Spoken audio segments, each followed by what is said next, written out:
বক্তব্য এক পিঁপড়া পেশ করল। কি ফিকির পিঁপড়া! আমার দোস্ত, আমার বন্ধু হযরত মাওলানা মুফতি জুবায়ের সাহেব বললেন আপনাদের কাছে, আমি গত বছর দিনাজপুরে আগস্ট মাসে, গত 24 সাল, যখন ফ্যাসিস্ট বিদায় নিছে, জালেম যখন পলাইছে, ওই টাইমে আমি আপনাদের দিনাজপুরেই ছিলাম। তখন আমি চিল্লার সফরে ছিলাম 5ই আগস্টের আগে পরে।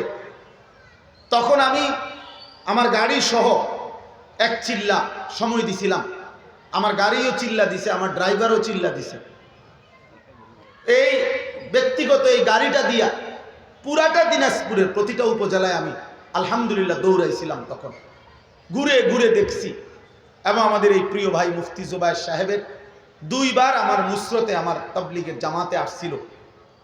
এবং ওনার সাথে যারা দিনাজপুরে কাজ করে, দাওয়াতর এই কালেমার দাওয়াত এবং মুসলিমদের দাওয়াতের কাজ যারা করে, তারা খুব সময় দিছিল আমাদের সাথে। আমিও তাদের কাছে ঘুরে ঘুরে দেখছি। বিভিন্ন খ্রিস্টানদের, মিশনারিদের চার্চের, একেবারে পার্বতীপুর গেছি, সেতাবগঞ্জ, বোচাগঞ্জ, একদম সেই উইলিয়াম কেরি ওর যেই গির্জা, এই গির্জারও আরো ভিতরে আপনার সে 1796 সাল, তার মানে প্রায় 225 বছর, আজ থেকে 225 বছর আগে রাস্তাঘাট তো সব একদম পিচ ডালা ছিল, ঠিক না? কথা কয় না। মাটির রাস্তা আইব কোত্থেকে? মাটির রাস্তা আসবে কোত্থেকে? ওইখানের মানুষ বলছে নৌকাতে করে কলকাতা থেকে উইলিয়াম কেরি সে এই আপনাদের এই দিনাজপুরে সেতাবগঞ্জ, বোচাগঞ্জ যেটারে কয়, ওইখানে এসে খ্রিস্ট ধর্ম প্রচার করছে। তার অনুসারীরা আজ থেকে 225 বছর আগে,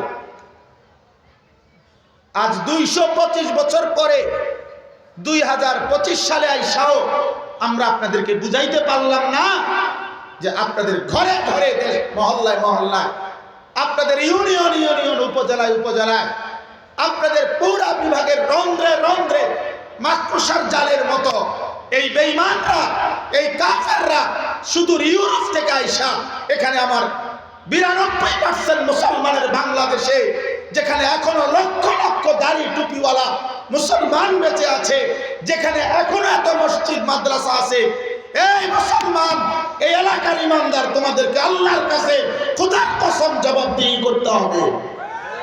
মনে রাখো, জবাবদিহি করতে হবে।